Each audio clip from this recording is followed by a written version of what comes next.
This week's Parshat Shemot. Shemot is the first word in the book of Exodus. So the whole book is called Shemot, means names.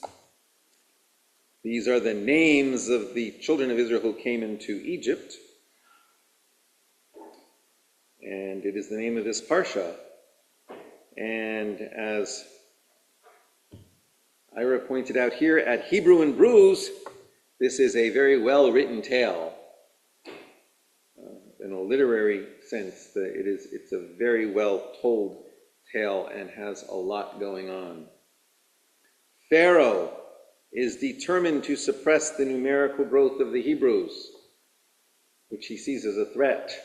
And he orders the midwives to kill all newborn Hebrew baby boys and throw them into the river, the Nile. And the midwives quietly refuse. Even when summoned by Pharaoh to explain, they lie to his face. And then when Moses is born, we see a larger conspiracy, an even larger conspiracy of women that saves him. A conspiracy of women. His mother hides him for 3 months. Then she puts him in a basket to flow down the river and has his sister, Miriam, watch after him. And then Bat Paro, Pharaoh's daughter, and her maidens find him. And she knows exactly that this is a Hebrew child. She even says so in the text. Suddenly Miriam approaches and says, I know of a suitable nursemaid who could take care of him. And Pharaoh's daughter instructs her to take the child to that nursemaid. I'll even pay the wages and have him returned when he is weaned. So Miriam takes the baby and brings him back to his mother to continue nursing and raising him. And then she brings him back later to the daughter of Pharaoh, and Moses is raised inside the house of Pharaoh, directly under his nose, at the behest of a conspiracy of women. Conspiracy, really, of an underclass. The women are probably an underclass. The men aren't taking them seriously enough to pay much attention. Still, it takes great courage, wits, and wisdom. When the midwives are summoned to Pharaoh to explain why they have been letting the Hebrew boys live, they explain, Ki lo chanashim hamitzriot ha'ibriot, ki chayot heina, v'terem tavo elehen hamyoledet v'yoldu. For the Hebrews are not like the Egyptian women, but they are chayot. That is a double meaning. They are chayot. Before the midwives can get to them, they give birth. Okay, they are chayot, and if you read the translations, you'll say it says they are lively, they are vigorous. The Hebrew women, lively, vigorous. Before the midwives can get to them, they give birth. And perhaps that's exactly what the midwives meant. But perhaps also the midwives knew that's not what the Egyptians could hear. To say they're chayot also means they're animals, they're beasts. It's a way of delegitimizing, demonizing, dehumanizing. That's what the Egyptians might have been willing to hear. So might the midwives have been able to say and truly mean what they were saying without lying and compromising their integrity, but allowing the Egyptians to draw their own conclusions. These themes of resistance and resilience, that's what goes through my head as we read this. And this story, of course, this leads into the Passover story. We'll be reading this for weeks. But these stories of resilience and resistance have resonance for today as we approach Martin Luther King Day and as we read today's news in America. This week we see that the death toll at the hands of our American government, inflicted by the American government, inflicted by agents upon people in America, is rising. 3 people were shot by our government this week. We see the full weight of government being used to immediately define what has happened, even prior to investigation. The federal government is shutting out the state governments of the from the investigations, setting up the seeming likelihood of federal cover-ups by the FBI, rather than any credible investigation.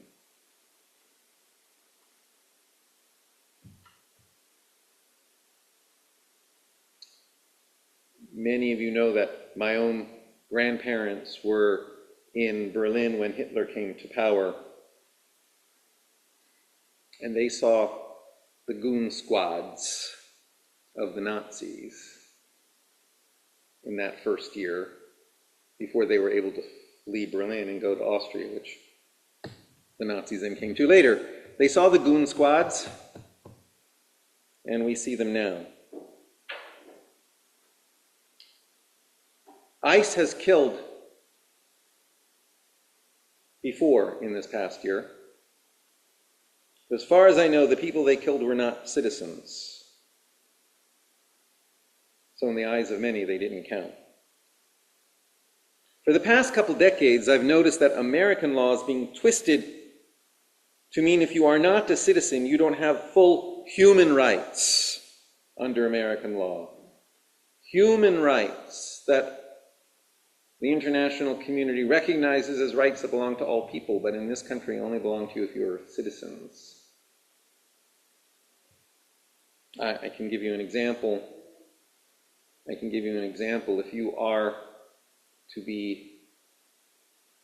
you're not a citizen and you're from a country to which you cannot be deported, and you commit a felony, once you've finished the sentence, by American law, you must either be deported or kept in prison for a 6-month administrative period, at the end of which your situation is evaluated, and if you still can't be deported, you're put away again for another 6 months of administrative detention, in which case your case is examined again, and if you can't be deported, you're put away for another 6 months, an indefinite life sentence. That's not human rights. But if you're not a citizen, you don't get human rights. And now, if you are a citizen, it seems you're less likely to even have full civil rights without the right loyalties. Vayakem melech chadash al Mitzrayim asher lo yada et Yosef. A new Pharaoh rose over Egypt, who knew not Joseph. That's what we read in this week's Parsha. In Egypt, Pharaoh is God. What we see in the Torah going on in this story is a clash between 2 proclaimed gods, the God of Israel and the God of Egypt. Pharaoh is seen as God. And with Pharaoh being seen as God, the power of declaring what is right and what is wrong is controlled by Pharaoh's personal whim. Whatever Pharaoh said was law, was law. By contrast, Torah is built on rule of law. Ultimately, there is right and wrong established as basic principle. No one party can simply come and say wrong is right and right is wrong because I say so. Judaism is built on a sense of covenant between the people and God, which means that we as Jews and as human beings have mitzvot, commandments, obligations, but it also means, paradoxically, that God, as the Jewish people conceive of God, is also bound to principles of right and wrong. A God who enters into covenant is binding God's self to commitments as well. covenant, promise. Things are not simply left to the whim of a ruler, all the more so any human being who, regardless of the privilege of his position, is limited to a particular place and time. Right and wrong cannot be based on one person's whimsy and still be right and wrong. Moses,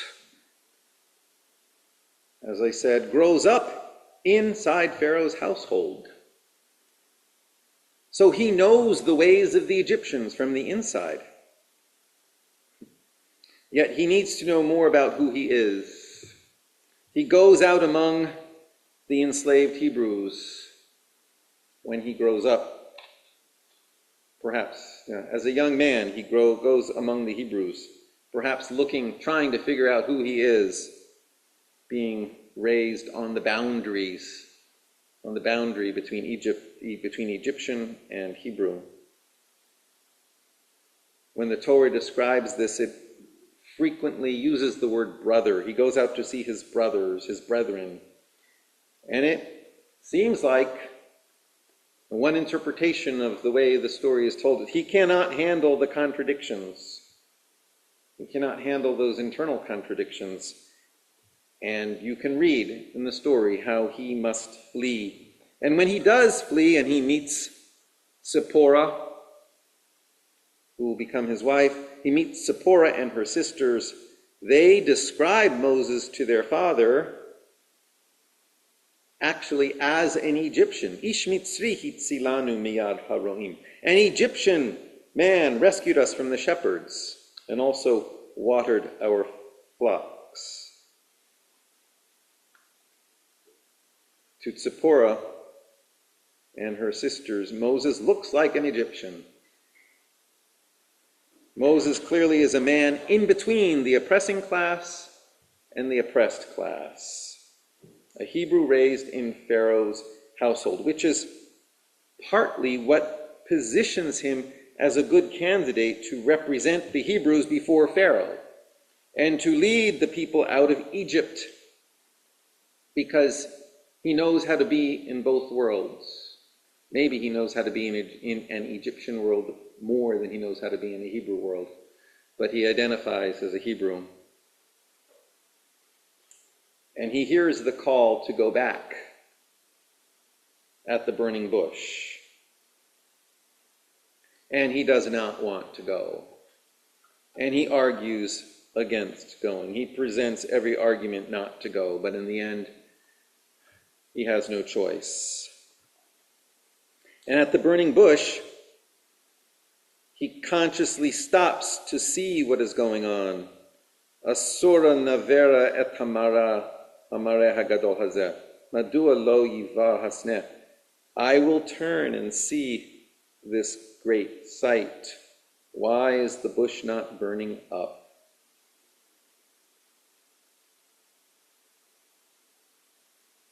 Resistance and resilience requires that we stop and notice, that we stay strong and stand firm, and we're persistent. And also that we develop ourselves and become prepared. I remember one point I did a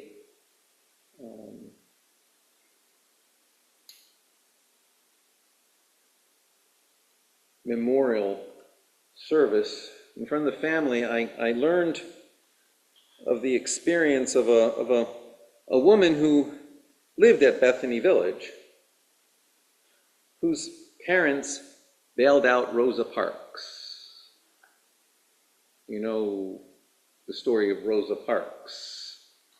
She was just a little too tired to go to the back of the bus one day in Montgomery, Alabama. And I realized from talking to the family of the people who bailed her out that day, that she was part of a much larger community, and she had been prepared. She was prepared.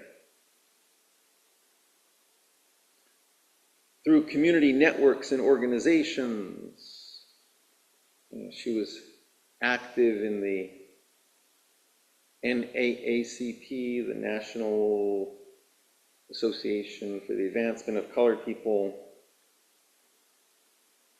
She had attended the Highlander School in Tennessee, a training ground in Tennessee, learned about resistance and resilience. Whether they use that word or not, I don't know. Among others things, at Highlander School in the mountains of Tennessee, she was able to experience a racially integrated setting in the South, which was quite unusual. She had prepared herself, whether she knew it or not. Discussions had already taken place in Montgomery, Alabama, about the potential for a bus boycott in Montgomery, since so much of the business customers of the bus company were African Americans. What would happen if they simply refused to ride the bus? Simply refused to participate in their own removal from society, refused to participate in segregation. But the question was, who was going to be the one who would be arrested? Who was going to be the one that the rest of the community would then rally behind? And when Rosa Parks, later in her life, would talk about that moment, she would just say, I was tired. I was tired. I think she was probably sick and tired. Sick and tired of the situation. In an existential sense, she was sick and tired, and she just decided, it's going to be me. I'm not going to get up. She heard the call and just did it, and went down deeper into Egypt.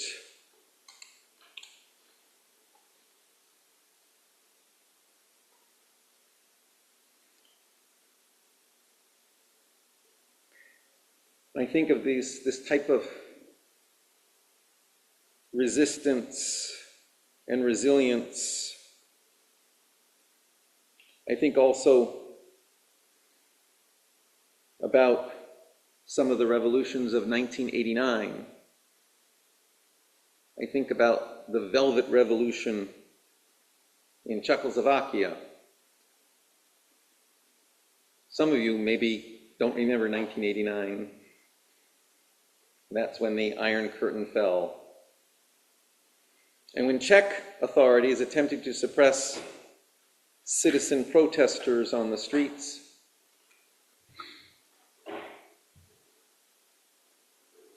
news went out that someone had been killed by the government. I don't know if it was true or not, but that's the word that went out. And the people were even more infuriated. And the central square in Prague was filled with people. And there had been all sorts of other pressures on the government at that point, and the government fell. The government had been censoring papers and media. They had just built a huge tower to jam television signals from the West. I don't know if any of you have ever been to Prague. I've been to Prague. Prague in many ways has many old, beautiful buildings. It also has this huge television tower, towering over everything, higher than anything around. Do you remember that television tower? Concrete television tower. That's the tower that was built to jam signals. It was also built on top of part of the medieval Jewish cemetery.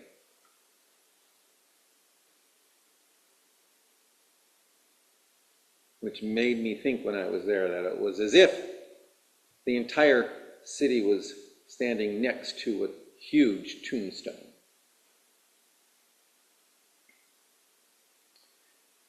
When the communist government fell,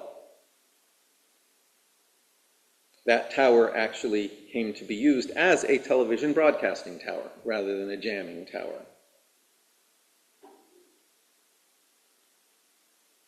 And the first post-communist president of Czechoslovakia, and then later the Czech Republic, was a playwright, Václav Havel.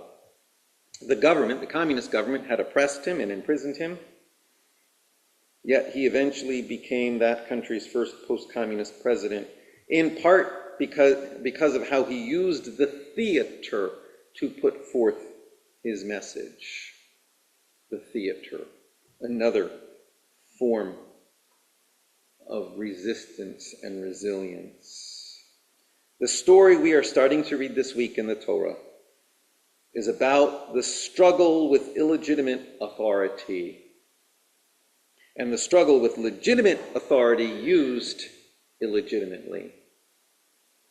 It is a call for courage and persistence, for resistance and resilience.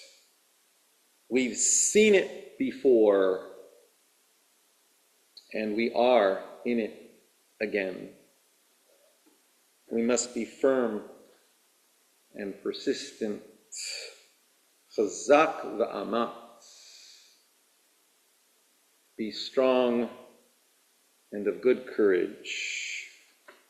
Shabbat Shalom.